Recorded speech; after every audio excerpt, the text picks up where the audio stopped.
Muy buenos días. Muchísimas gracias por estar de nuevo. Thank you for coming back here. Before giving the floor to Adrian Nuñez and Sebastián Velázquez from the company Raised by Monsters, we would like to do a very brief presentation because the region of Madrid this year has short films that have received subsidies from the regional government of Madrid, and two of them have been directed by women. One of them is called Lola Lolita Lolaza by Manuel Lozano. She couldn't make it here today, which is a shame, but we are going to display the short film, and the other one is directed by Begoña. She said a few words and we will take a look at both trailers.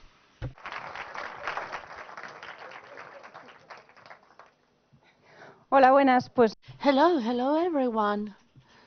Thank you very much to the region of Madrid, to the regional government for organizing this seminar and for the support that was given to our short film. Changing Tires is a 2D short film, and it is based on a very small poem by Bertolt Brecht, and I have adapted it in a very free and personal way. And I don't know what else to tell you about the film.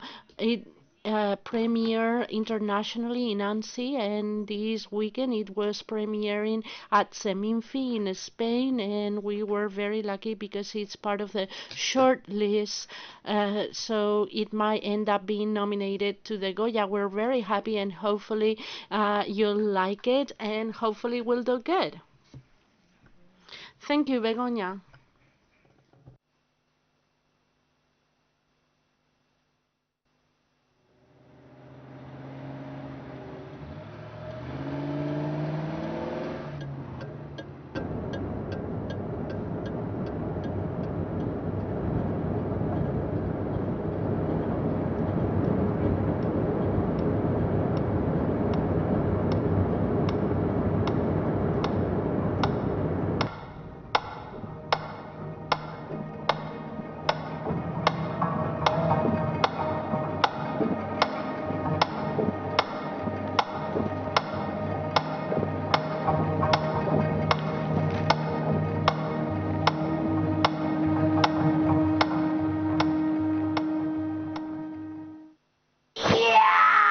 A partir de este momento y para todos los demás te conviertes en una especie de la princesa guerrera, lista para entrar en combate cuerpo a cuerpo con el garbanzo cabrón. Primero empiezan con la batería de pruebas.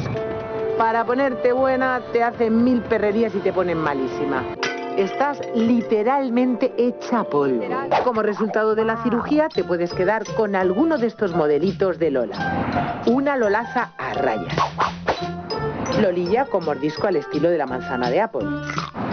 Lola con cicatriz tipo arañazo de gato con mala hostia. Lola tatuada o metafórica. O ¿dónde estará mi Lola? Me toca ser feliz porque sé bien que es vivir.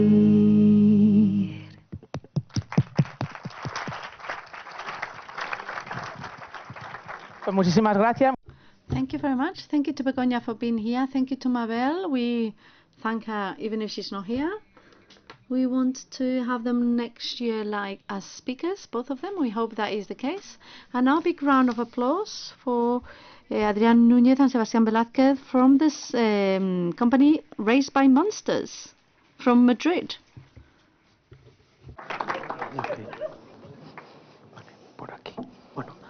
Hola a todos. Hi everyone. First of all, thank you very much for inviting us. I think that we are the new company, in inverted commas, in this event. So thank you very much for giving us the opportunity for you to know us. So we're going to make a brief introduction of what Raised by Monsters is and the type of projects we do and how we apply the new technologies to animation with a lot of capture, with real-time things, LabReal. So all of this, which is new and is what many companies are trying to migrate to and to show in real time. So in our Raised by Monsters, We were created just over 3 years ago, well, just 3 years ago actually this month, trying to bring together the industry of video games with cinema. It was at a time when both como los videojuegos estaban intentando cinema and video games were trying to meet. Video games were more cinematic, and they were looking for many profiles focused on cinema, script, trying to give a push to the stories and how they were created. And then the cinema was trying to become a bit more interactive, trying to play around a bit, playing around with playbies, with virtual cameras, things that directors like a lot once they pick them up. And they look at all the things that they can do without losing too much time. We have the experience of video games, cinema, and we thought, well, given that we have an idea of stage and motion capture, we can give service to these two large industries that share a lot. Even though little by little we can see this, there's still a bit left, but it's really interesting what we can get to do. These are some of the works we have been working on, either with effects or animation or motion capture or the actual development of video games, crowd, many things that we can do with real time. In this case, us specifically, we are the official partners of Picket, so we focus a little bit more in Unreal, but you have Grind Giant or any other real-time software you like. So based on this, we had the opportunity to be different. We looked at the huge methodology that allows us to work. Especially now we're here, we're going to focus a little bit more on animation, but the iterations are quicker. In our case, the cinematics, changing cameras, exchanging animations. I don't know if you know what's going on in Unreal, that's giving it a big push. And it's going from being a video games engine to something that is a bit different. It works with animation, shorts, etc. So they look for animation. You can create and clean up animations from within. You can adjust the cameras from within. You can do basically what you want in very little time. That is the biggest difference, is what people tend to call real-time animation, which for that used to use a render, but it's not a render, or they take you a whole day to do a frame. A sequence is done in 5 minutes, and the difference is that in this real time you can actually go into the scene and play with the scene, having very visual effects. Obviously not like the rendered you're used to, but it allows you to go look at things quickly and to change position, to change things. So these are tools that are very versatile, and in terms of production cost and times is really interesting. Many studies nowadays are trying to do changes in the structures in order to be able to use Unreal or any other real-time tool, and we always recommend, one of the things that people think is that, well, if they use a real-time engine, they will save in rendered, and in one day they'll have the whole film done. And that's not the case. Literally, in the animation book, on the first page, they say, if you only want Unreal to render software, it's not as easy as picking up and thinking, okay, this is done. Look, you can go in and you can do it quickly, and in 2 minutes you've got the rendering. No, that's not. You have to play around with it. You have to adjust many things for the color and the lights to work. So it's not as easy as saying, okay, that's great. It's not just traditional effects in real time and you click the button and it's done. It's not just pure magic. So you have to be really prepared in the pre-production stage and in all the things that have to do with the preparation of the frame of the shot, if you're going to be using, if you use motion capture, how you're going to be introducing these animations. So it's a bit tricky. It's not as easy as it seems, and once you start working on it, and if you do the project thinking that it's going to be for real time, then obviously it's going to come out really good, more agile, faster, and so on. But these are things that we always say, and we always have to be very careful with what you say, because quality, I mean, at the end of the day, this is a video game engine that it's being improved for animation, but it is a video game engine which you can interact and you can do a lot of things, but probably it's not going to come out with the same quality in which you do other things. Backtracing is really good, and it comes with features that are very interesting, but not with the quality that you might be expecting. And this is the type of advice that we always give you. And we are very lucky because we can talk directly with the Epic people. They tell you we have in productions of people that is integrated into migrating to our engine, but gives them this type of advice because it's not as easy. It's not as easy. We're having 50 people who want to do this show, and all of a sudden they say the effects are not working, frames are not working. So it's good to do a very good pre-production of what you want to achieve before you start with a reel. And I'm going to talk a little bit about the motion capture that we're having in our studio, which are the techniques that we use in order to support animation. Apart from it being animated, although we're going to give you the brief version because probably you all know about this. There are two motion capture, the inertial motion capture, and the inertial are the typical ones that you're seeing as they were the accelerometers that we're having in the telephone, and then we have the optic ones, which are the stage of the cameras and these small balls that we're having on our suits that track in space whatever object. The good things, as with optics, you can track anything: people, animal, objects, virtual cameras, whatever it is that you want to do. And this is the main advantage. And we try to say that this is more professional than the suit that you can wear at home. Not meaning that this is bad, because it's also good. The optic motion capture is a bit more expensive because you need to process information. You have to rent the set, the cameras, and so on and so forth. So it's more expensive. But the counterparty of the inertial is that the animation comes more clear. In the other one, you're going to have more noise. The feed is sliding, the errors start adding up, and depending on the duration, things are going to work out more or less. So you have to see the balance. Maybe the optic is more expensive, but what you pay in the optic, you save yourself in cleaning in the inertial one.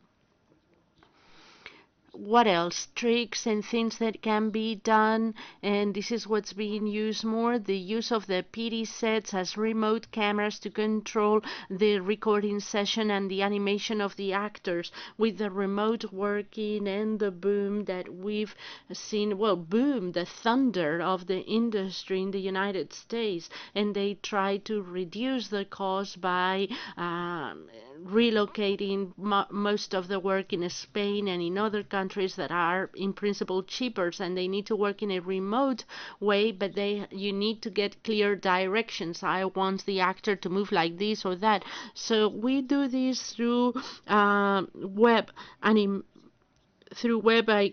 by this the director can monitor what the actors do. They can give instruction to actors and actresses.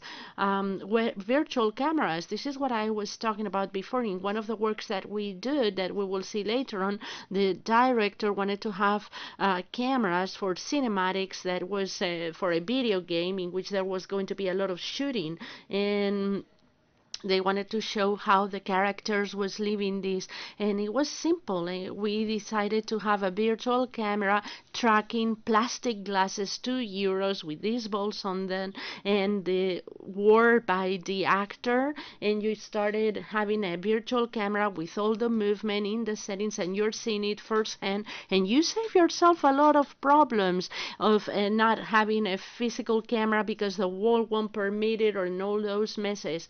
And we do this very often. It's true that in Spain we're not doing this as much as they do in America because of the budgets, but it could be very cool to start pushing this here in Spain, because this will save you a lot of problems, such as how many extras am I going to need for the recording of a shot, if the lighting is working or not, if the camera is working or no, if the camera fits or it doesn't fit. One of the works that we do was in a cave, and the camera didn't fit on the cave, so we had to verify if that was feasible or not. So there are many interesting applications that you can use through these apps, through these pipelines of real time with ManReal.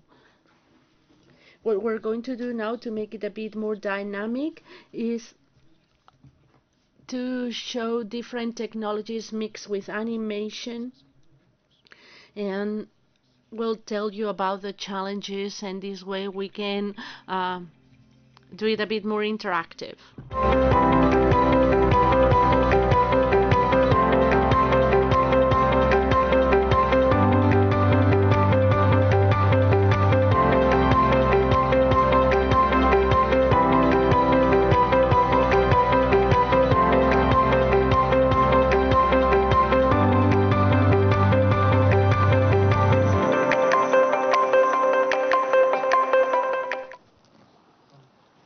Vale.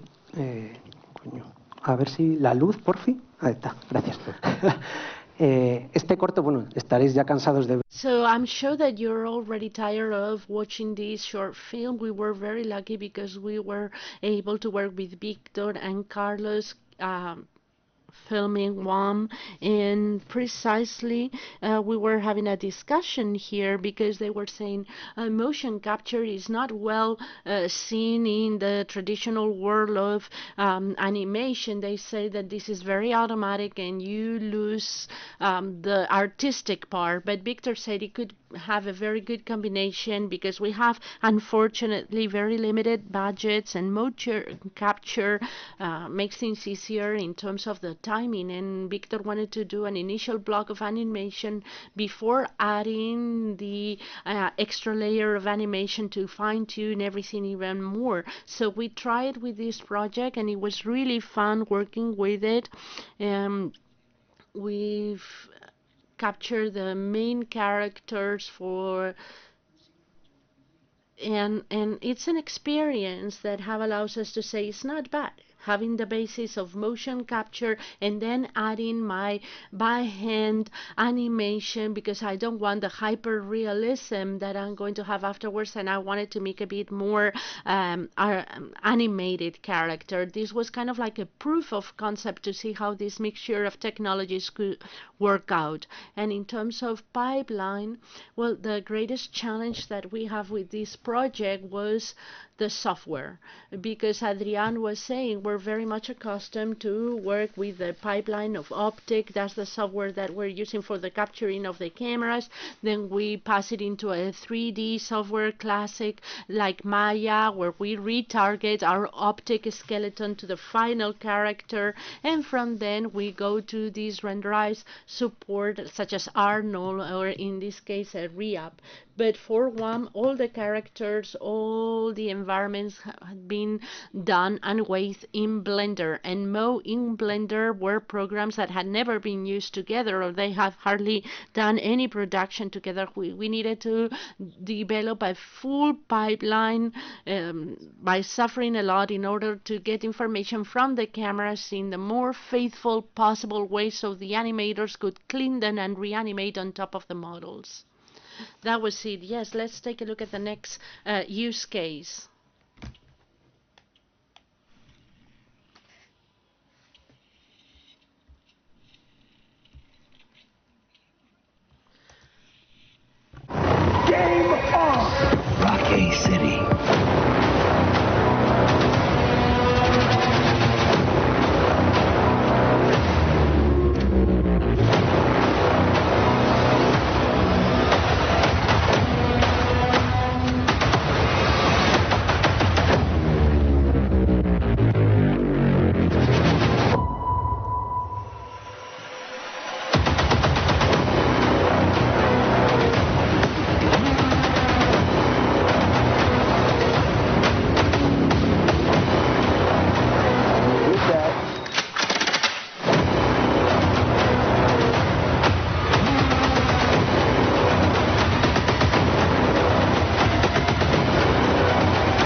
se han mezclado. Okay, so there was a mixture of images at the very end, but beyond the video game as it was released, and if you're gamers, you probably know it, and it was really interesting to be able to work in the development of this project because they wanted in 5 months' time to do 600 animations in game and in between 80 and 120 cinematics in between 30 seconds and 1 minute duration. So we had changes of cameras, and it was a challenge, and we didn't know if we were going to be able to achieve it. It is true that the assets and the other things were in the studio within the Czech Republic, but here we were doing most of the cinematics and animations. We were able to do it. We had to mix different animation technologies because it was unfeasible to animate by hand and even with face capture, with cameras and helmets like the ones we've been using our entire life because the volume was huge and tremendous. And here we mixed motion capture with hand animation in cinematics that were more relevant, and also with AI software and texture speech with SGX for face animation. This is a bit of a Frankenstein project, but Unreal allows you to mix absolutely everything. So you just have to add the different parts and the skeletons because we're having the face on one side and the body in other side, and we have to do a good synchronization of all of this. But the main problem was what to solve the issue of the face synchronizations for such a huge problem. This is the typical thing that you enter in NPCs, and you don't mind if they're talking like this and they saying nothing, but in the cinematics, in the real cinematics, we had to use this software that basically was helping us to do a transcript of what we were writing. It was processed with a series of parameters that you had to enter according to the phonemes and so on and so forth. Then you got a file that is not an FDX as such, but it was a model that was given to you by the company, the software creating company. And it was complicated because it was extremely expensive. We hadn't paid for it, but it's difficult to use it only because of how much does it cost. But the results are really good. It is true that they are now announcing that for the metas, apart from the solution that they're going to have for Lindsay, and they're going to do it in a free way as they do for Epic, and this is something that you can take into consideration with using large volumes, especially because the time and the cost. And I think that this motion capture part is more focused on video games and slow budget movies. That's where you can save. Unfortunately, animation is very expensive, and we totally understand because it takes a lot of time, and animating correctly is complicated, is very expensive, and the number of frames that you can get in a week makes things very complicated, and we totally understand. And they've spent a whole amount of money in the casting of the actors, the characters, and so on, but they try to save a lot of money in the animation. That's the part that they're always attacking. They want it to make beautiful, the lighting needs to be wonderful, but if I can save some money in animation, well, the more the better. So in terms of pipe, what is also true is that we've had to do it to export. This is the example in which we've used many digital cameras. We've had these first-person cameras, all the cameras that were directed by the director from their shoulder with a screen like a field television where they have the 3D environment seeing exactly what they wanted to see. And Sebas did a huge amount of work exporting all of the scenes. You can explain it even better than do. What was relevant, it was a lot of cinematic with different animation, and it was the animation of the body, the face, the hands, and we have to do a Frankenstein work, putting everything together. And in this process, what we wanted to do was a standardizing thing, not to lose information, to be organized, and to come out with the best possible result. The process was to record the animations, record the cameras. This was approved by the director it went through Unreal, and with all of your assets, your actors, and so on, we released the animations, the camera, the necessary assets, the hero assets, and we entered it in the software. We do very much in 3D animation, sending the animations to the camera.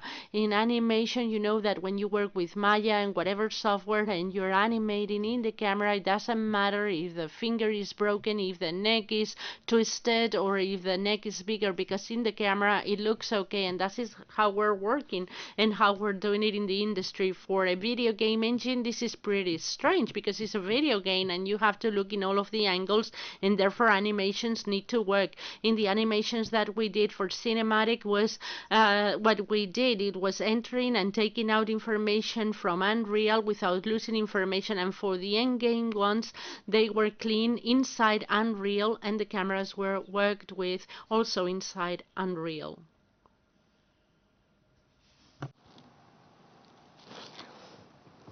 No salta el audio, bueno, da igual, ni el vídeo. A ver.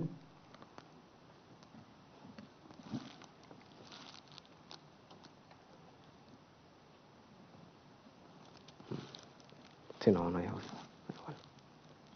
Bueno, no pasa nada. Os contamos un poquito. We'll let you know the idea and the challenge behind this. This was a proof of concepts. MetaHuman had just been released. This was the 5.0, and that's the reason why Epic got in contact with us, because we were one of the first ones to use the custom MetaHumans, in which you can use your own geometry created by yourselves in set or whatever and implement them inside the MetaHumans. The problem is that the skeleton was not working, or the groom of the hair was not working, and in order to add more complexity to this, what we were going to do was to use clothing that had been scanned, and the same thing for the hair. And this is a piece that we've done with Paris in digital, and there are in the north with one of the biggest warehouses for the rental of clothing for movie productions, and this was the proof of concepts that we created to show it. So you can show with clothing, people, digital twins or digital stunts, as is standardized, and there are many tutorials on the internet, but at that time there was nothing. So, hey, you're falling asleep. Oh my gosh. So it was cool because it was a total challenge. It was a total challenge, and the geometry that was coming out from the scan, even cleaning it, it was not prepared as we have the MetaHumans prepared. You got 4 faces, basic ones, and the same with the clothing, and everything is being done inside Unreal. It was the first piece that we use inside Unreal using Chaos for the simulation of the clothing. And the FX team have worked for the lighting as well as for adjusting this system, this simulation system for the pieces. In the other one, that it is a jacket that is a bit more loose, you could see the movements, so this will help us in terms of performance. The cloud of points, or the cloud of polygons that you get, is huge, so you have to make sure that this works correctly in a software like Unreal that wasn't working until not so long ago with these skeletal measurements. So to be able to move in real time in order to maintain these movement, we had to work it in a very hard way and implementing it with Chaos. In this software, when you're going to record a character wearing clothes, if you want to do it in classic hyper-realistic animation, you use Houdini or Marvelous, but the challenge here was to do it with Unreal. So it was a pretty cool challenge, and it came out really good, being so innovative at that time. And in terms of animation here, it is true that we have to use traditional motion capture. We were using the helmet with all Weta workers that they have created their own system with a software that is called Atari. see the dots and you by hand pinch the dots or follow the dots, and it's a process that may seem very automatic, but it's very hard work, very hard work. If the animation is very long, you have to fine-tune things very, very much, and you have to add on top a series of animations, otherwise it's going to be looking very robotic. The same thing for the hands. Gloves were being used, Stressen or Manus, these meta gloves. The difference is that one is like an optic fabric and the other ones have inertials that are added to the OptiTrack suit. It was very curious, very fun to be able to play with these metas as such, doing things differently from what we were getting. We all knew about the African American, the Asian one, I don't know, remember the name, but we were all using this, so it was kind of like cool. And Epic was amazed by that, and they got in contact with us, and luckily we're working with them.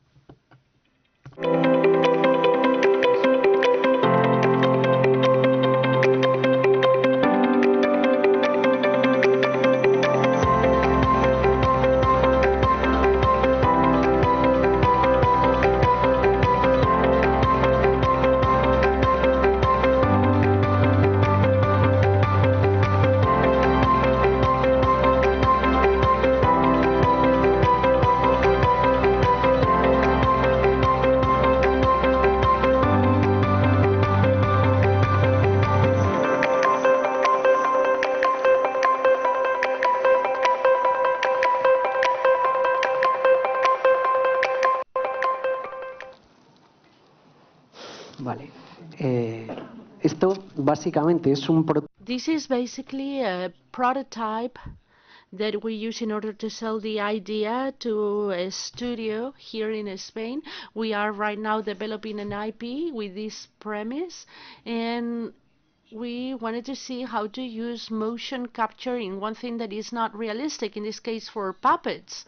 It's strange. Why doing that if I don't have half the body, if we have to do it in a special way? But we didn't know if it was going to work with motion capture, or if it was going to take us more time in development and research and development than doing the project itself. So we've been testing this, we've come to this result. A producing company loved it because they need to produce like 10 episodes in 4 months time, and this is a very agile way of moving forward. I need puppets, I'm going to do it in motion capture. I add a cleaning layer on top. This is a children's show, so maybe you're not as careful with it because the children are not having the same judgment as you probably do, but it's working with, you're saving yourself a lot of production cost and even equipment cost.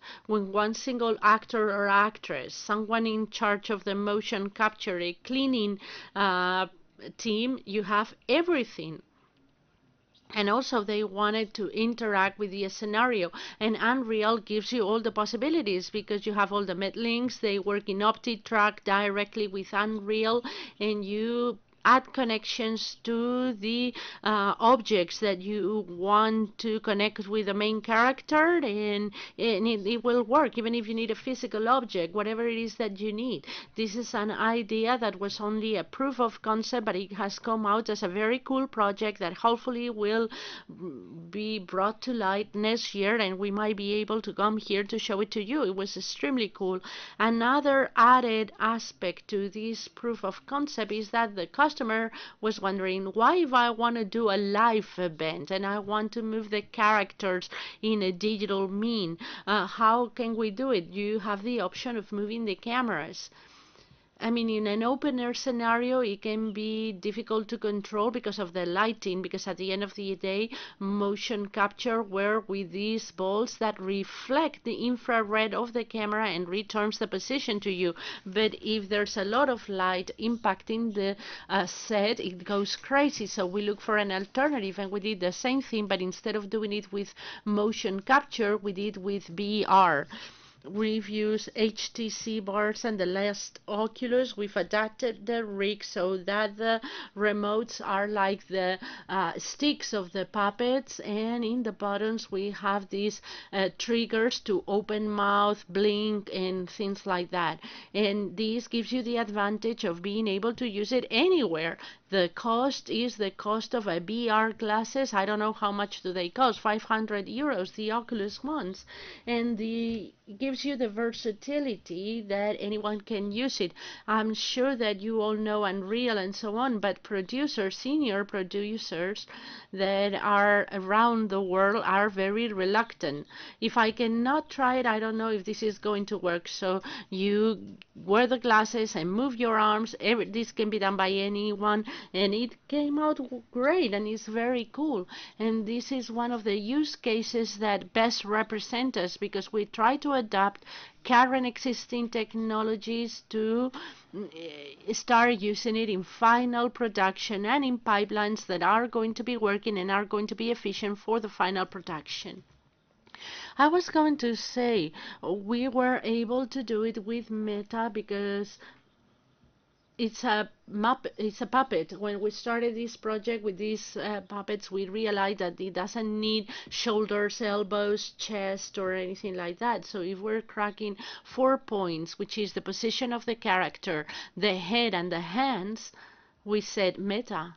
And with a Meta Quest, we were able to do this. Another thing that we're using is that Oculus is being used as we normally use it, tracking a humanoid skeleton, but here we're tracking also objects. Every limb is like an object, as if it were a real Muppet or puppet. Instead of these sticks, we had these buckets, and we made it more realistic and with a better dynamic. One thing that we did with the MetaQuest was to put the eyes and the hands linked to the triggers, so the actor can move the hands, can move the body, and at the same time he can open the mouth and blink.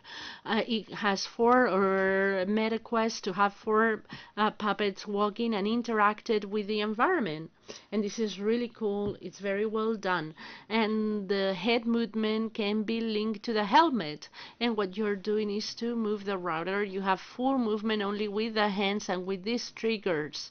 And this can give you an added value of deciding if the mouth is going to be more or less open. It was really fun, and these are tools that can be used in order to do animation, in this case for children. But if you add more care, it can also be applied for adult shows. And the more the budget, the more care you can put into it, the more beautiful it's going to look, the more the characters you're going to have, the better scenario we're going to have. Let's go into the next one.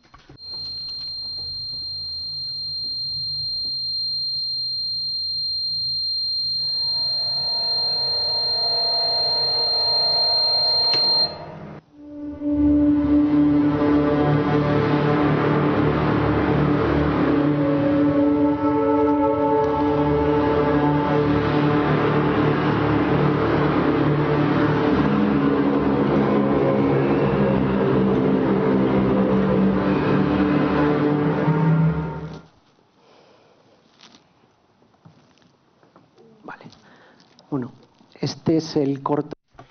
This is the short film that we did, and that's the reason why we've invited to come here, because he's been chosen to participate in the Sitges Film Festival, in other film festivals. The first thing that we have to say is that it is a group production with Victor Bonafonte and the kids of Wildcard Records, who do all the sound part. And we are thankful to the person who put it on the web, and let me tell you about it. In the other projects that we have presented to you, they were not in the Unreal 5.0. This is Unreal 5.3, 5.2, and everything is done in Unreal except for the FX.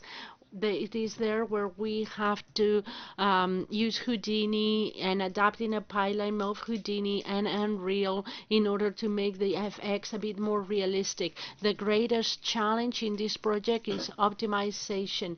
If you play you can play in 30-40 frames. We cannot do it right now. I wish I could show it to you fully, but they come with many minutes. 8 minutes in 5 months with 6 people only were done. It is also true that the people from Enviro, they were really good, and they did wonderful work. We've used motion capture, we've used Houdini as well as Niagara to do the effects, especially the basis. And when thinking about simulations, we use Houdini very much. Then we did an adaptation to Niagara to improve the performance, and it's fully renderized in Lumen.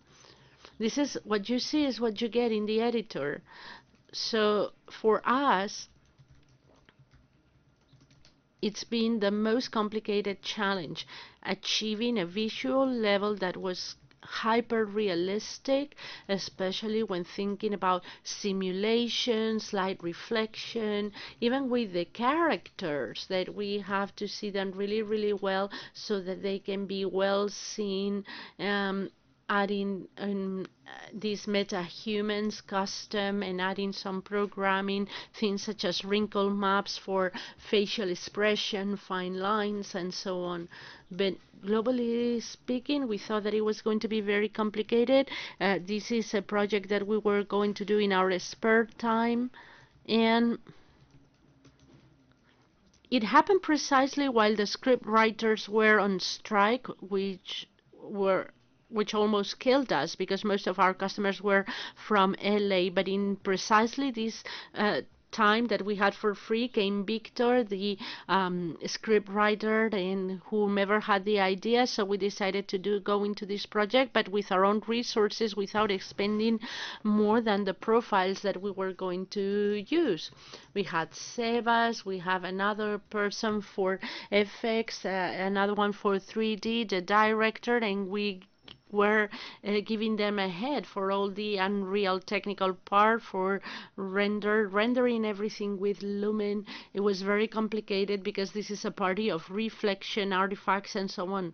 It was complicated, but the render sequence of this short film, if every sequence had 30 seconds, in 3-4 minutes they were out. So we're very happy with the results we've been able to obtain, given the resources that we have and given the timing that we have. 8 minutes within this graphic quality. It is true that this happened last year. Now with a 5.5 you also have the meta lights, and this is cool because it's not using your resources and you can use whatever lighting you want, but it was not what was happening at that time. This has been a beautiful project. Luckily it's becoming rather famous when talking about real-time animations and being able to tell stories inside Unreal that are a bit more mature, darker,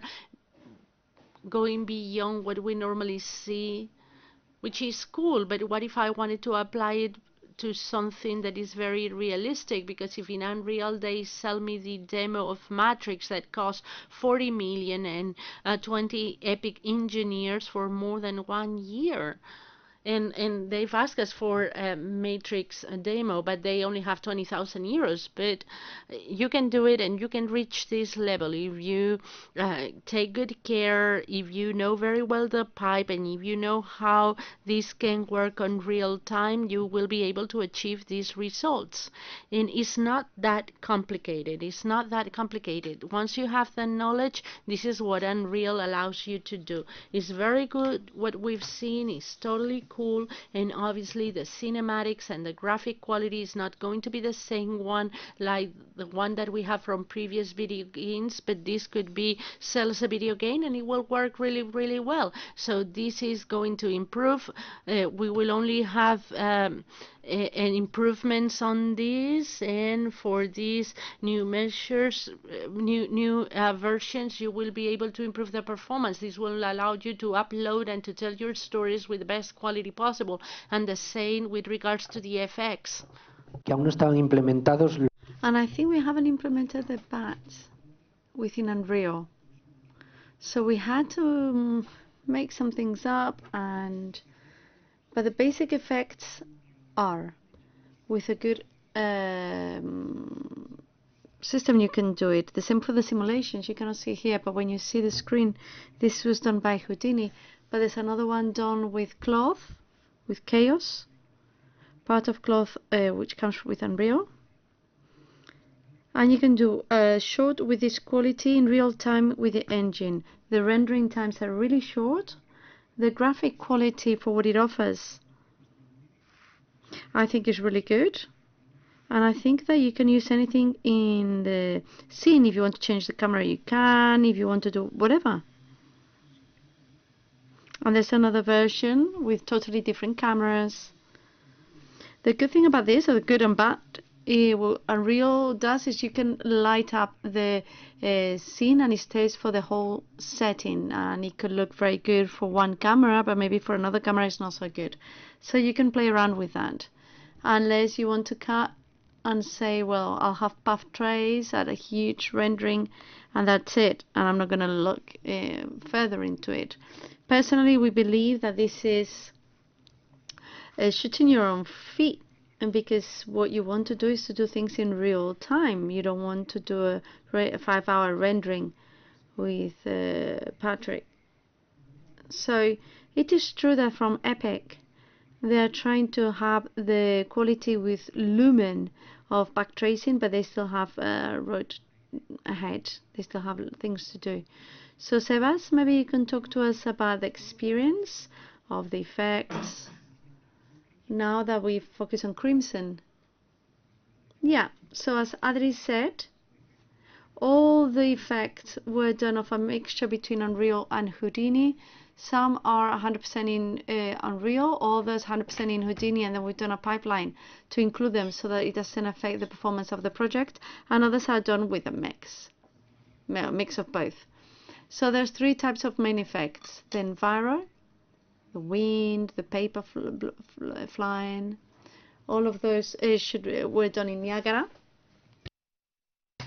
because that gives you quality, doesn't affect the performance. The textiles were done in Houdini, and then they were in bats or academics, and finally, or Olympics, sorry. And the fire was a mixture between Houdini and flipbooks in special blueprints, so that they could have ocean vector, they could have lights, or the simulation of the Niagara particles, so they had sparks, and it was crazy in order to do this. So that's what we did in the short. So what are the pros and cons of working, especially bringing things from Houdini to Unreal, to have these hyper-realistic effects? What we were saying before, the performance. We wanted the scenes to be good. We wanted to be able to move the camera at any point, or to change the camera so the director could move it without a problem. So Alembic, it may be 500 teras or 3 gigs. Does Unreal eat it all up? Yes, but they affect the performance. And then we use something called VATS, which is a technology. I'm not sure who's developed it, but I know that the Houdini and Unreal team have got together and they have implemented it good. And they are simulated in Houdini in frame 1, and you have lots of textures, and you have the movement vectors. So you have 4K or 8K textures for all the positions and all the rotations, and that's done by Unreal. And then you have a geometry of 1,000,000 polygons moving in real time. So that is something that we used a lot for the textures, the hyper realistic textures. And bear in mind what Seba said, and this is very interesting, when we said that the director touches the cameras, it seems that it's only that, but when you're in remote, you can do like the real pixel streaming, which is something that we have developed in the studio, so that in real time the director can connect and can move as the scene as if they were using video games. So the Unreal is open, and we could say to him, well, we don't understand really well what you want with this camera. So we give them the IP of the studio, they would connect, and the director would move the camera and would save it. There's a little interface for the camera, and you record it, and it worked. So just with that, we had exactly what the director wanted. Not in Crimson Heart, but for another project from the Los Angeles. And they thought, well, now I can play with Unreal, and it's really great. So this is a tool that during the pandemic was very useful for us. Yeah, and we looked, the director had quite a lot of freedom with the lenses, and we also used anamorphic lenses in Unreal. That's something we hadn't done before, but there was also the possibility of putting lenses that in real life were really expensive, and in Unreal there's things that you can do that. I'm going to show you a video. You don't need to dim the lights because it's very short. Yes, it's just some of the resources that we use. I'm going to leave it in a loop. I'm going to tell you a little bit about the simulation. This is a simulation of the car. This is a scan, which then we simulated wind. And all of this was done with VATs. This screen specifically, the scaffolding, you're going to see it in the background, and it's something that we spoke to Victor about. Why do you have a simulation so large for seeing this in the background? Well, if you're going to do something and it looks bad, then you're going to have something that looks bad regardless of what you do. So we have to think about the final rendering always. Whenever there are some clear processes in the pipeline so they don't consume a lot, well, you have to be clear, and this is what we developed. Esta tela fotorrealista, que es la que visteis en el tráiler. This photorealistic screen, which is what you saw in the trailer, is the same. You have to work a lot with the weight, do a lot of research on the textures, how much they weighed. Or for this one had a fold, so we had to see how the folds would move in the simulation, which is not the same as having a flat, very straight cloth to something that is folded. So that's what gives it the hyper realism. We have to work a lot with the materials, with the lighting, sorry. And these are the fires. The fires were crazy. This scene, it was difficult at the end. All those fires are simulated in Houdini. We use Flipboard, I think 64 loop fires with their motion vectors. And we cascade them into a specific blueprint, and we move them. You could change things. You could use any approach. You would adapt the sparks and the lights. We also put some distortion to create those heat waves. And with that, we got the forest fire scene. Then we had to make sure that it worked with the dynamic lights, because it was in lumen. It was quite dynamic. And those were the scenes that were more difficult to render, because you were generating artifacts. There were scenes where the lumen finds it difficult when you switch it on and off, it finds it difficult. Yeah, we're gonna leave you with the reel of the studio of real-time works done with Unreal. We have 15 minutes for questions if you have any. Thank you.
Muchas gracias. Thank you so much. If you have any questions, Cuéntanos. Vale, no sé si el micro o Sí, sí. Vale. microphone, please. Con calma, que si alguien rula por las escaleras.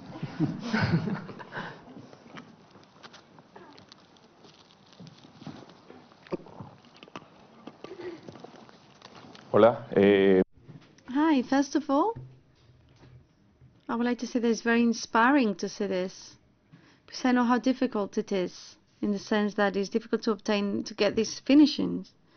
So I feel very emotional with what you've done and what you've seen.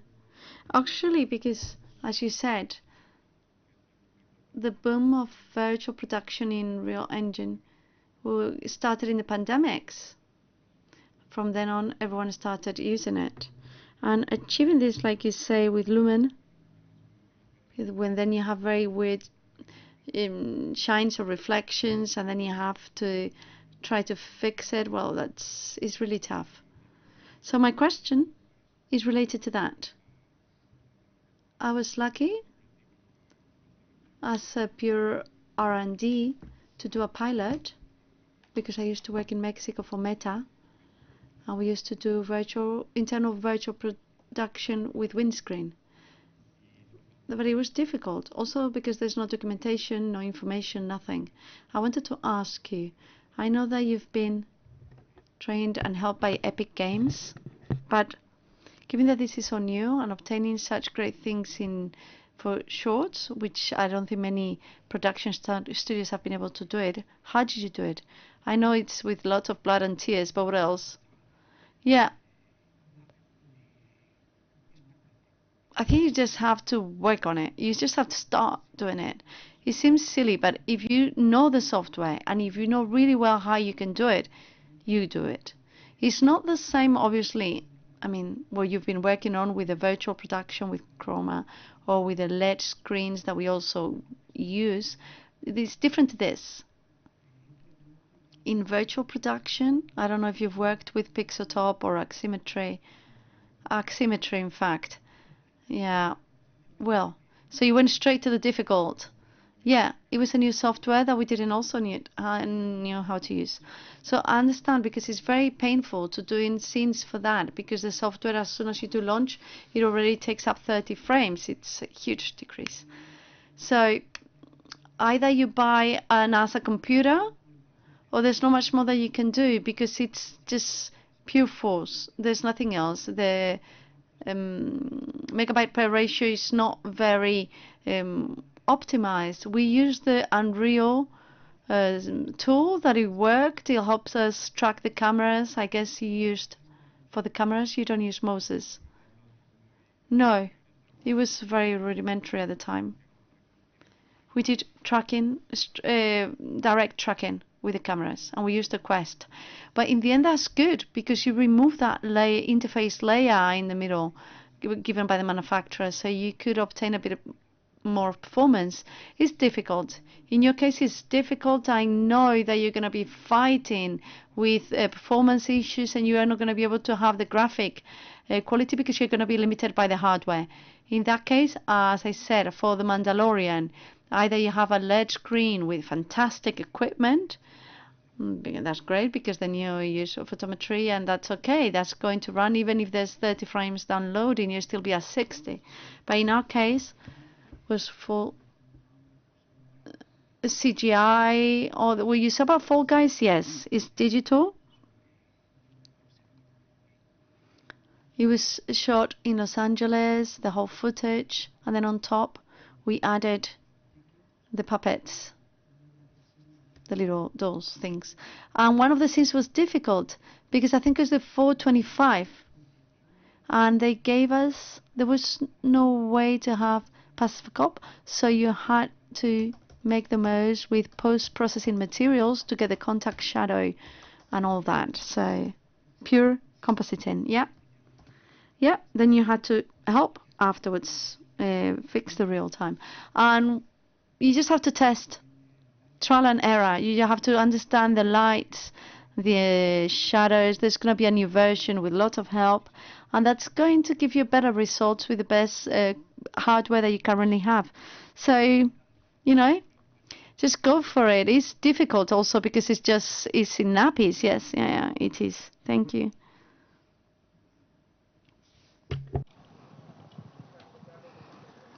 Hola, en términos... Hi. This way of animating over motion capture, I wanted to know if you think that this limits the animator's creativity, or does it increase the artist's possibilities? I think it helps because whenever you're going to animate a film, you do animatics with a lock-in of your characters. And on top of that, an animator will come and devote time and animate the character. So we've used it also for animation. Instead of having 30 animators that spend 2 or 3 weeks with animals, you do a capture, you give it to the final animator, and they have something what to work on. It's not just a tool, it's to feed.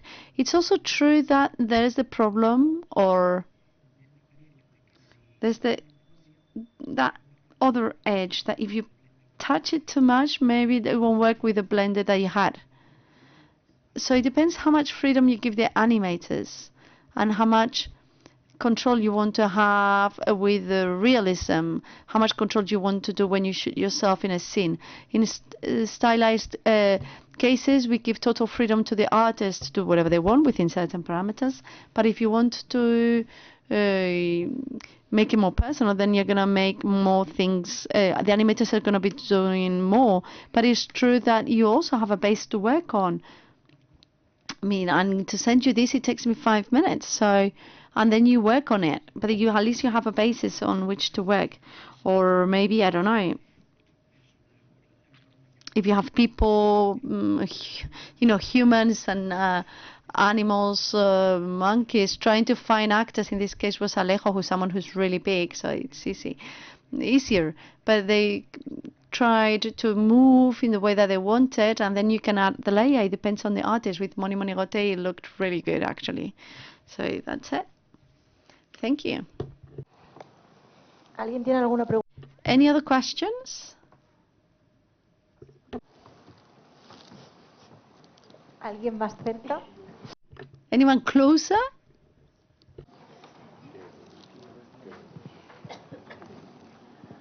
Me ha encantado lo primero. Wow, Dios mío. Oh, wow, it's weird to hear my voice in the loudspeakers. Anyway, I have a question. I loved it. The budget. The budget for a professional studio is because you have the Rococo, which is like for staff with a Kinect and everything, but a professional studio, if you want to do a full short on motion capture, what would be the budget? Just animation of the motion capture? Well, most studios, including ourselves, the price is per second of capture, depending on how many characters. Normally, and just in general estimate, because there's a lot of changes depending on whether you go to Goodbye Kansas to Los Angeles or Centroid in London, or whether you go to the Czech Republic with, I don't know what they're called, the studio, I can't remember it. Anyway, normally what's most expensive is to rent the stage, because it could be from 6,000 euros to 30,000 euros per day, rather than the processing. The processing of the information, of the animation information, is not as expensive, but maybe they can give you the opinion.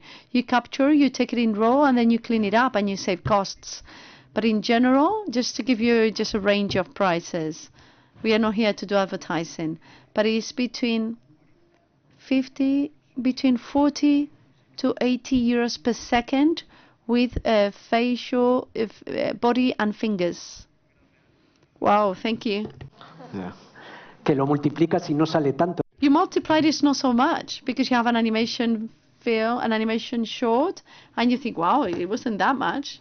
If you compare it to a lock-in done by I don't know how many animators for a few months, then there's a lot of salaries you're saving. ¿Pregunta? Any other questions? No? They got all scared. No? Okay, thank you so much. A big round of applause for them, please. Muchas gracias, sí. Voy a aparecer yo aquí de nuevo. So I come back to say I'll see you again at 4:30. Remember that unfortunately today's paper, the paper that you got now, is not where can be used after lunch, so you have to queue again. So come back at